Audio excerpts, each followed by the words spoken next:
आला हज़रत रहमतुल्लाह अलैह आपसे सवाल हुआ कि हुजूर, एक हिकायत बयान की जाती है कि मुरीद था, उसने अपने पीर मुर्शिद से अर्ज़ की कि हुजूर मैंने हज़रत खिज़र अलैहिस्सलाम की ज़ियारत करनी है।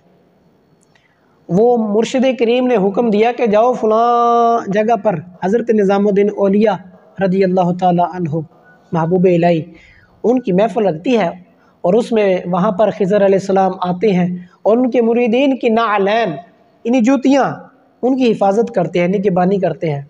जाओ वहाँ पर तुम जाओ, मुलाकात हो जाएगी। आपके मुरीद निज़ामुद्दीन औलिया रज़ी अल्लाह ताला अन्हु के बारे में थोड़े ख़यालात अच्छे नहीं रखते थे, लेकिन चूँकि मुर्शिद का हुक्म आ गया कि अगर ज़ियारत करनी है खिज़र अलैहिस्सलाम की तो उन बुज़ुर्गों के पास जाओ, वहाँ पर ज़ियारत होगी। तो वो गए, जाकर देखा खिज़र अलैहिस्सलाम बाकी उनके निज़ामुद्दीन औलिया रज़ी अल्लाह अन्हु उनके मुरीदीन की, उनके पास बैठने वालों की जूतियों की, नालैन की हिफाजत कर रहे थे।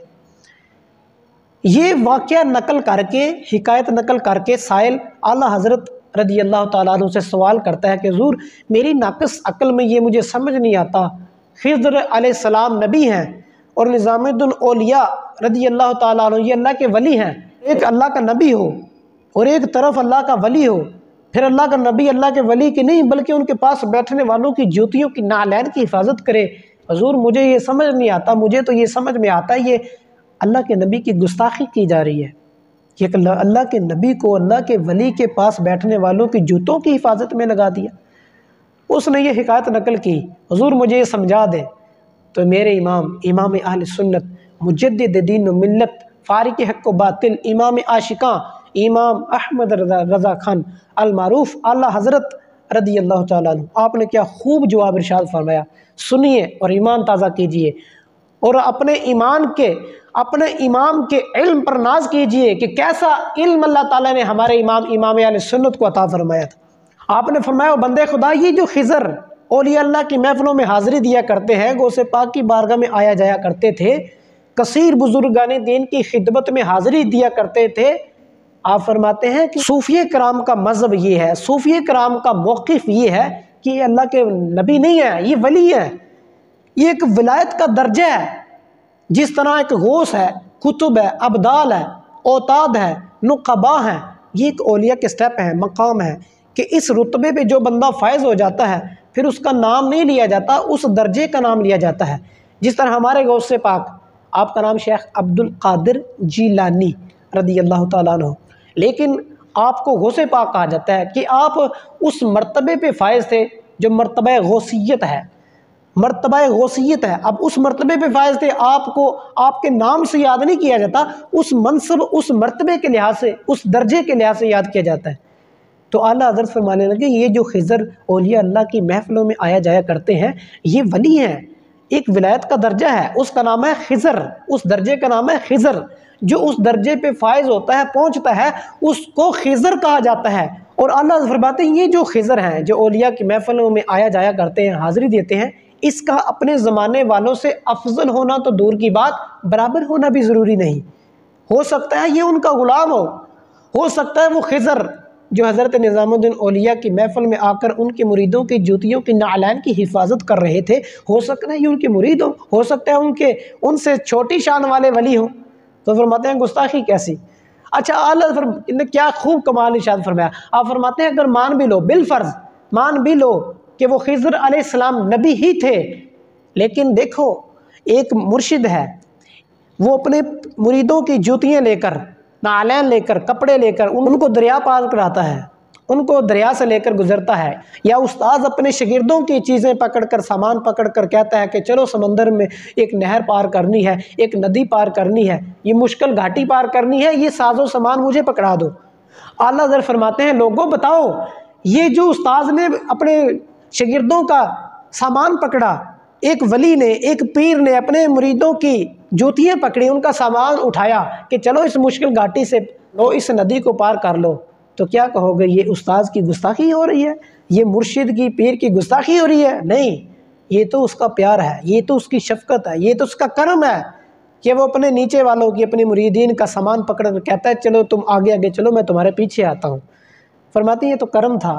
इसी तरह खिज़र अलैहिस्सलाम जो हज़रत निज़ामुद्दीन औलिया आपकी बारगाह में बैठने वाले मुरीदीन की जूतियों की हिफाजत कर रहे थे। आप फरमाते हैं पता क्यों कर रहे थे? सुनो, आप फरमाते हैं जब औलिया अल्लाह की महफिल में बंदा हाजिरी देता है तो वहाँ की रहमतें बरसती हैं, तजल्लियात का नुज़ूल होता है, और जब वो तजल्लियात उतरती हैं बसा औक़ात बंदे के अंदर इतनी हिम्मत नहीं होती कि उनको बर्दाश्त कर सके। जब एक तजल्ली पड़ती है तो बंदा स्याह हो जाता है, बंदे की हड्डियाँ खुर जाती हैं, गल जाती हैं, सड़ जाती हैं, बंदा बिल्कुल फना हो जाता है, और कभी कभार तो अक्ल ही ज़ायल हो जाती है, जिसको मजनून कहा जाता है। अल्लाह के वली के महफिल में जब खुदा की बारगाह से तजल्लियाँ उतरती हैं तो अक्ल ज़ायल हो जाती है, बंदा मजनून बन जाता है। आप फरमाते हैं निज़ामुद्दीन औलिया की महफिल थी, एक वली कामिल की महफिल थी, खुदा की तरफ से नूरानी तजल्लियात के नुज़ूल का वक़्त था। अरे मुरीदीन बैठने वाले इस कदर इस्तेदाद और कुव्वत और सलाहियत नहीं रखते थे कि उनको बर्दाश्त कर सके, लेकिन खिज़र अलैहिस्सलाम आए और आकर उनकी हिफाजत करने लगे कि जो आकर रब की बारगाह से तजल्लियात का नुज़ूल होगा, तुम्हारी अकल भी मैं महफूज रखूँगा, तुम्हें मजनू भी नहीं बनने दूँगा, और तुम्हारे जिस्म की हिफाजत करूँगा, इसे गलने सड़ने नहीं दूँगा। अल्लाह अकबर। गौसे पाक रहमतुल्लाह अलैह नमाज पढ़ा रहे थे मुरीदीन को। नमाज के दौरान गौसे पाक की महफिल है यार, गौसे पाक इमाम औलिया, इमामुल औलिया नमाज पढ़ा रहे हैं, तो क्या समझते हो कि जब वो कहीं पर मुरीदों के साथ बैठे होंगे, नमाज पढ़ा रहे होंगे, तो कितनी तजल्लियात का नुज़ूल होगा। गौसे पाक नमाज पढ़ा रहे हैं, एक पीछे मुरीद नमाज पढ़ रहा था, रब की बारगाह से एक तजल्ली पड़ी तो वो फना हो गया, उसी वक़्त इतना सा कतरा बन गया पानी का। आपने सलाम दोनों तरफ फेर कर थोड़ी सी रुई ली और उस कतरे को उसके अंदर समोया और ज़मीन में दफना दिया, और फरमाने लगे सुबहान अल्लाह, एक ही तजल्ली में बंदा अपनी असल की तरफ लौट आया। मतलब ये मेरी बारगाह में मौजूद था, रब की बारगाह से तजल्लियात का नुज़ूल हो रहा था, लेकिन इसके अंदर इतनी ताकत नहीं थी, कुव्वत नहीं थी, सलाहियत नहीं थी कि उसको बर्दाश्त कर सके, लिहाजा जल कर फना हो गया। तो गौसे पाक आला हज़रत फरमाते हैं अल्लाह ताला ने खिज़र अलैहिस्सलाम को भेजा था कि जाओ मेरे महबूब निज़ामुद्दीन औलिया की बारगाह में बैठने वालों की हिफाजत करो, मेरी बारगाह से जब तजल्लियात का नुज़ूल हो, ये ना हो कि कहीं उनका जिस्म जल जाए, सड़ जाए, वो फना हो जाए, उनकी हिफाजत करो, और कहीं ये ना हो कि उनकी अक्लें ज़ायल हो जाएँ, वो मजनून बन जाए। तो ये हिफाजत करने के लिए आए थे।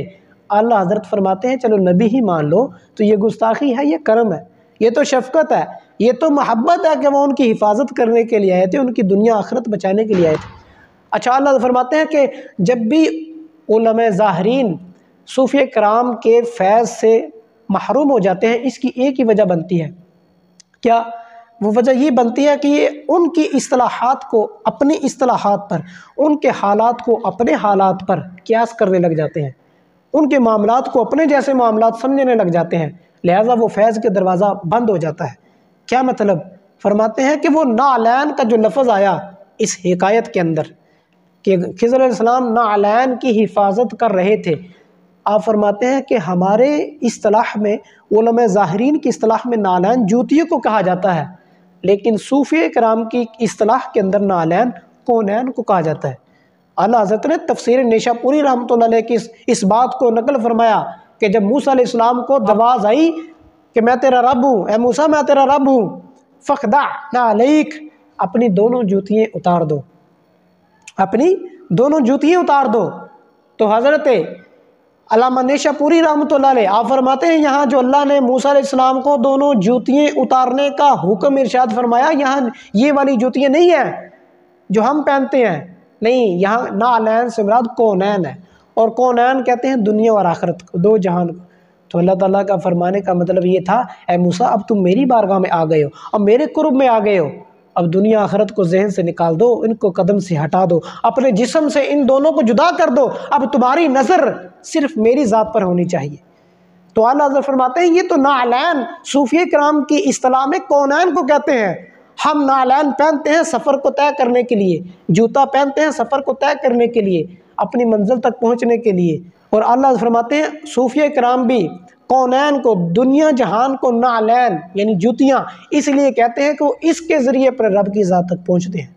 दुनिया में इस तरह के नेक अमाल करते हैं, रब की रज़ा का सबब बनता है नेक अमाल, और जब आखिरत में जाएंगे, जन्नत में जाएंगे तो रब का दीदार नसीब होगा। तो इस तरह वो दुनिया आखिरत दोनों के ज़रिए अपने रब की ज़ात तक पहुँचते हैं, इसलिए उनको वो अपनी इस्तिलाह के अंदर کونین کو، دنیا آخرت کو نعلین کہتے ہیں، کہ جس طرح ایک عام بندہ، سادہ بندہ جوتیوں کو اپنے قدموں کے تلے نیچے رکھتا ہے، اللہ فرماتے ہیں اللہ کے ولی بھی دونوں جہانوں کو اپنے قدموں کے تلے رکھتے ہیں۔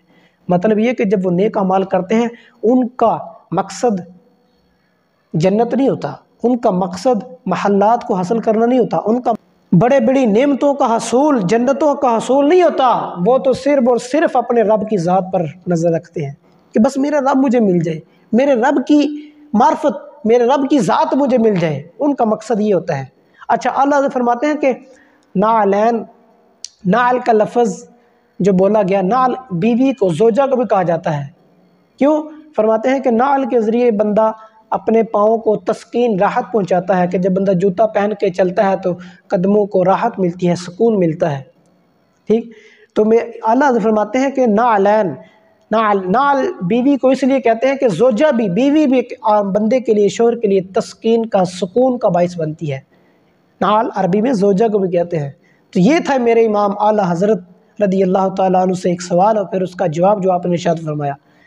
عام بندہ جب اس طرح کی چیز دیکھتا ہے کہ یار ایک اللہ کا ولی ہے، ایک اللہ کا نبی ہے، اور ایک ولی کی محفل میں آ کے ان کے مریدوں کی جوتیوں کی حفاظت کر رہا ہے، یہ تو بے ادبی ہے، یہ تو گستاخی ہے، یہ تو واقعہ ہی جھوٹا ہے۔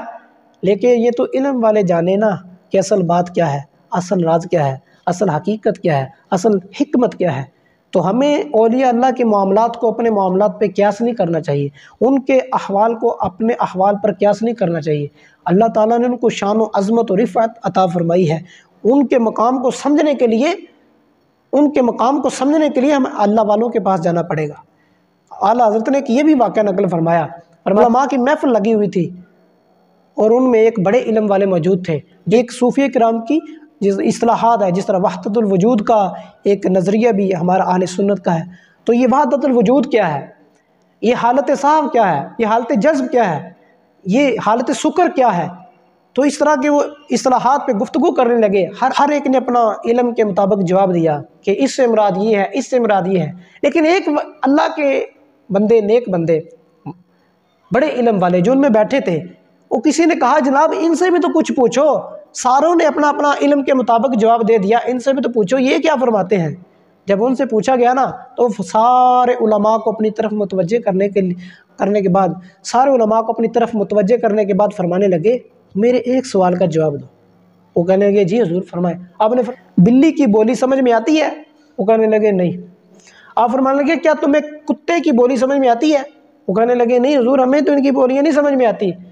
تو وہ عالم پکار کر کہنے لگے، کہتے ہیں جو کتا، بلی، جو زمین اللہ کی مخلوق میں ذلیل ترین مخلوق سمجھا جاتا ہے، جب تم اس کی بولیاں نہیں سمجھتے، پھر جو افضل الخلق ہیں، اولیاء ہیں، جو سب سے زیادہ بہتر عظمت شان والے ہیں، ان کی بولیوں کی تم کیسے سمجھ جاؤ گے؟ تو انہوں نے کیا خوبصورت جواب دیا کہ ان کی بولیوں کو ہم نہیں سمجھ سکتے، ان کے مقام تک پہنچیں گے تو ہمیں سمجھ میں آئے گا۔ تو اللہ تعالیٰ ہمیں اولیاء اللہ کا فیضان نصیب فرمائے، ان کی ذات پر اعتراض کرنے سے بچنے کی توفیق عطا فرمائے۔